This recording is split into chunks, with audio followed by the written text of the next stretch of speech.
Hello, hello, hello, hello. Welcome back ulit sa ating YouTube channel. So ngayon nandito pa rin tayo sa mga pabahay ng gobyerno kasi may nag-request pa rin po sa atin na kung pwedeng mapasyan yung possible na maging bahay ho nila. Shout out kay Sir Kin Mikyu. Pinahanap niya ay Block 75, Lot 28. So nag-comment kasi siya dun sa video natin regarding dun sa video ay sa Naik View. Kaya inassume ko nasa Naik View yung pinahanap po ninyo. So ngayon, nandito na tayo sa lugar na to. Ito kasi 70 plus na, tapos ito na yung 75, 76 na to. So, lipat natin yung camera natin para makita nyo na maayos yung possible na maging bahay nyo. Sana hindi ako nagkamali sa pinuntahan ko kasi inassume ko lang na dito sa Naik View, dahil sa Naik View na video, kayo po nag-comment. Okay, lipat natin yung camera natin. Lugar ninyo. Marami na ring mga na-relocate dito sa lugar na to. Ito na yung Block 75. So, yung 28 na lang hanap natin kung saan banda. 28 na to. Block 71 pala yun. Ito, binabungan na nila yung likod nila. Tapos ito yung lugar. Ito, Block 75. Ayan, oh. Kita nyo, Block 75. So, hanap natin ay 28. 1, 2,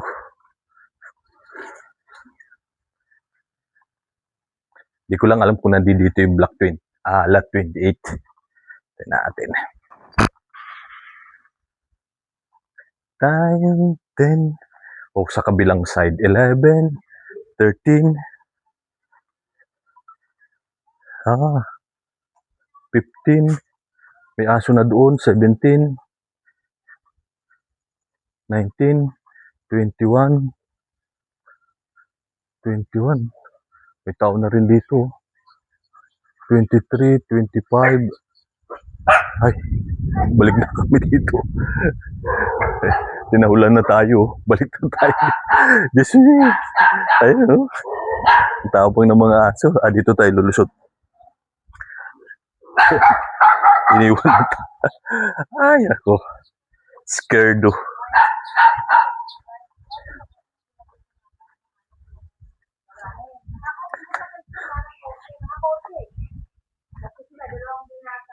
Gandang hapon po. 16, 18. Well, parang ito ating pinahanap ninyo na parang extension itong bahay na. Hindi ko lang alam, ito 22 na. Oh.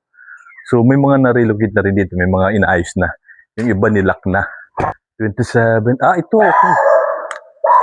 Sumis, yung aso sa kabila. Ito na. Ay, ito pala. Kita na natin. Oh. So, ito, Block 75, Lot 28, kung di ako nagkakamali. So may kurtina na. Siguro nakalipat na kayo. Inayos nyo na ito. May ano na eh. So ito 29. Nako, aso. Ayan, ano. Ito na yung lugar. Ito na yung pinakadulo. Hindi ko alam kung nakalipat na kayo doon kasi dito tayo dadaan dahil may aso doon. Lipat tayo sa kabila. Walang iya. Ang dami na talaga aso. Ang hirap nagbaglakad. Kung nakalipat na kayo, gawa ng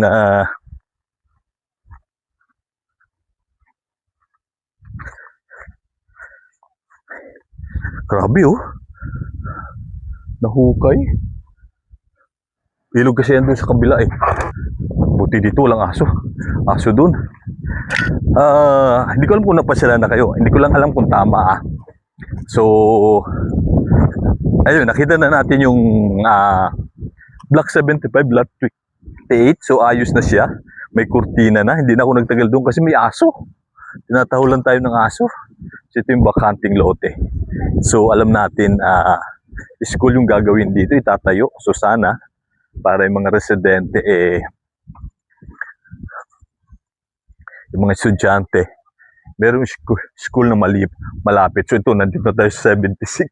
Ay, doon tayo sa kabila galing. Hiningal ako. Hiningal ako sa takot doon sa aso. Ay, nako. Balik ulit tayo doon. Pakita ko sa inyo yung lugar kung paano makakapunta. So dami ng mga nalilipat dito, parang paunti-unti may mga nalilipat. Ayan o, dito tayo galing kanina. Dito tayo bumalik dun. Punta tayo dun sa dulo. Doon o, para makita nyo. Ayan, 75. Ayan, doon tayo galing o. Tinahulan tayo ng tinahulan. Marami na rin tao doon. Sa kabila. Marami nang na-relocate. So pagkikita ko lang sa inyo kung paano kayo makakarating dito. Well, baka nakarating na kayo kasi may kurtina na yung pinatitingnan nyo, yung Block 75. Lahat, ito meron na rin, no? May mga na-relocate na rin, no? Ito pinaayos na, yung sa kabila.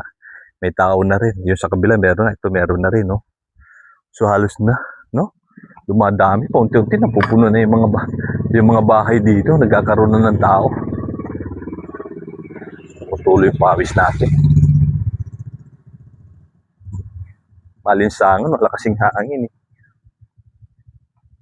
So ito naman yung pinakadulong ano to. Oh, Block 74. Saka lang, dami naman ito. May nakalagay talaga oh. Tingnan nyo. Block 74 lot 3. Ano ba yung kernel? Well, tapos ito, ayos na rin. Ang ganda ng pagkakagawa niya. Kasi in-extend niya yung bubong niya. Ito pinakadulo na. Okay. So, ilog na to dito eh. Ayan oh. Ito, well, baka ito block 73. Block 73.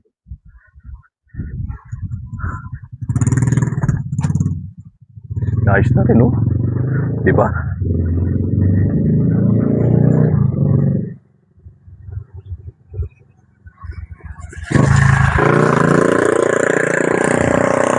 So, ayan. Manggagaling kayo dun sa entrance. Pasok kayo dito, dire-diretso lang kayo rito. No? Hanggang sa dulo, makikita nyo na itong pinakadulo na to. Yung kalsada na yan, no? So, wala na. Ito na talaga to. Pinakadulo. Tapos kakanan lang kayo. Makikita nyo sa bandang kaliwa yung Block 75. Di ko na napukusan dun sa ano. Possible na bahay ninyo. Pero nandun na rin ata kayo kasi may kurtina na eh. Nakapasyal na rin siguro. Ayos na naman yung bahay. No? Tingin ko pwede nang lipatan nyo kung na-turn over na sa inyo yung susi. Pwede na. Ito 74. Nasa sa inyo na lang yun. Kung kailan ninyo gustong lumipat. Ito 69 yung likod oh. May na-relocate na rin doon oh. May napaayos na yung mga bahay oh. Tapos ito rito oh. Dami na. Buti lang dito lang mga aso. Karamihan na talaga may mga aso. May mga bahay. Pagka pumunta ka talaga hindi maiwasan at tahulang kanila eh. So yun. Basta papasok lang mo kayo dito sa bandang dulo pagka nagaling kayo dun sa pagpasok nyo dito ng Naik View, dire-diretso lang kayo. So yung pinakadulo, kanan lang kayo. Ito na kasi pinakadulo. Tapos ito na yung Block 75. Ito na.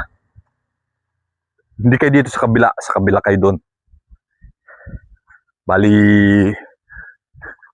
pangatlo, magmula dun sa kanto. Ayun yung bahay na yun. 1, 2, 3. Pero sa kabilang side kayo. Sa bandang dulo. Okay? So, ayan. Doon kayo banda sa loob. Papunta roon. Yung possible na maging bahay nyo. May kampit bahay na rin kayo. May na-relocate na rin. Kaya, natakot lang ako sa aso. Kaya hindi na tayo nagtagal doon. At syempre, ayun lang. Maraming salamat sa mga walang sawang sumusuporta sa ating YouTube channel, sa mga nagsasubscribe. Maraming salamat po sa inyo. Kung minsan, ayun, no? Nakakatuwa dahil halos yung mga bahay na occupy na, may mga residente na. So, dumadami na yung mga tao, dumadami na yung mga natitirahan. So, yung mga bahay, kumbaga, hindi na natitiwangwang. So, ang problem lang nila dito, talagang tinitiis nila no, yung kuryente at tubig. Kasi Well, parang irregular yung tubig, kailangan mong mag-igib sa kung saan meron. So meron din lang naman dito, pero wala kasi yung parang direct, no, papunta doon sa mga kabahayan na talagang supply. So kailangan mo pang mag-igib sa ngayon. Pero pagdating siguro ng araw, baka maging ayos na lahat. So yun, may lumipat na rin dun sa kabila na yun dun. Halos, kumbaga, yung mga residente, nag-a-adjust talaga, paunti-unti at ayun. At the same time, happy naman nakikita ko sa mga residente. Talagang, kumbaga, pinagbubuti naman nila at tawag dito, pinipilit nila na mamuhay ng maayos na sa mga pabahay ng gobyerno. No, kahit sa kabila ng mga pagsubok, so syempre hindi man maiwasan yun kasi dito sa mga pabahay ng gobyerno, like sa probinsya, less naman yung mga trabaho, yung hanap buhay, kaya ayun isa sa mga struggle lang. So later on naman, nagagawa na ng paraan at nagiging stable na rin yung paninirahan nila at pagtira nila sa mga pabahay ng gobyerno. Ayun yung pinaka-importante, no? Yung nasisettle sila at kumbaga nagagawa na nila yung ng paraan yung pagtira nila sa pabahay ng gobyerno. So ibig sabihin nagiging maayos na yung kalagayan nila. So sa umpisa lang talaga, pagka nagtagal na, okay-doke na. Okay? So thank you sa lahat.